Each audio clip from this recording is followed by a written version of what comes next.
Hi, welcome to the small shed. This week we're making a start financially on the Cyclekart. See you in a minute.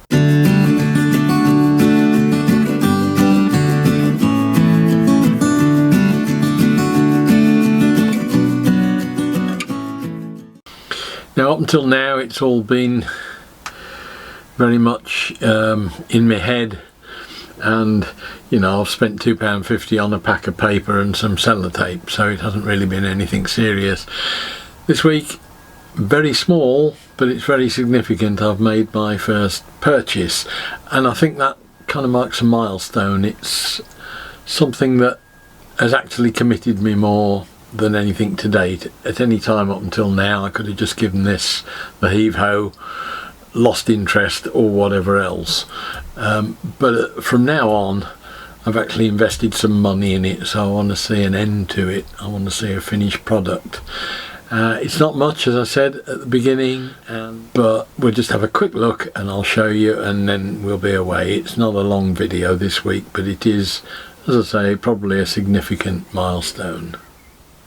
Now, I was idly skimming through eBay the other day, as is my wont, and I punched in Austin 7 or something, I think, and I decided it might be nice to see what bits I could get that were appropriate but not particularly expensive. There's nothing much Austin 7 in an Austin 7 twin cam racer, to be quite honest. It's nothing like the Austin 7. There's different wheels, different chassis, different engine, different body. There isn't a fat lot that's the same. But one thing that is on it that I thought was interesting, that I would see if I could try and get, and that is a set of Austin wings.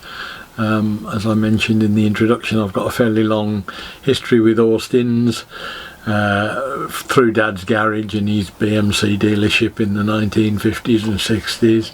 I've been an Austin man for a long time, and there on eBay was a pair of wings, bonnet type badge, and I thought, well, that looks interesting. I'm not sure how that is for size. It was about 25 quid, I think, which seems a lot, but it was a one-off thing, so I put it on my watch list just to remind me to go back and have a look when I got a chance to measure up, perhaps. And as is the wont with these things, the background analytics started ticking away, and after about 2 or 3 days something came up saying the item you're watching has gone down in price. There's obviously some sort of thing on these things that if they're not shifting and somebody's looking at them, they'll try and make it tempting, and it had come down to £20, and that it was with a couple of filler caps, chrome things, second hand. So I thought, well, in for a penny, in for a pound, or in for 20. So I pressed the buy it, and sure enough it's arrived. Let's have a quick look at it. So there we are, that's what I'm talking about. It's the Austin emblem. Like me, it's a bit old and a bit knackered, but it's fine for what I want. It's probably going to be slightly too large, but it doesn't really matter with these things. I've got the front of the thing, it'll be going flat on there, on the curve on the cowl, so it won't look too out of place, I don't think. But what was perhaps more significant was what came with it, because 20 quid is probably a lot to spend on a little thing like that. But it also came with a couple of caps there which aren't too bad a condition. And if I dig out the plan view of the car,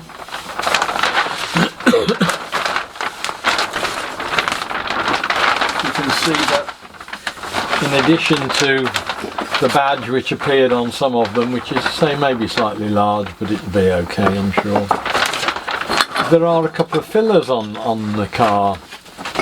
One is presumably a radiator. Spread this out a bit. And that is about right to there. So I've got myself a little filler cap there. I just need to get a little chrome headed dome-headed bolt or something to fix that through with no slotting on it, some sort of a stud. That'll do for that. And if we go back further to just behind the headrest, there is also another petrol filler, which exists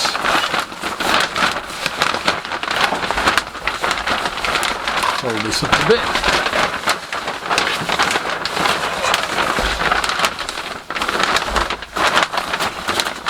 There. And again, I decided that with its little cap bit on it there would be about right for going there. So, as I say, not significant in anything other than these are the first things I've actually spent some money on.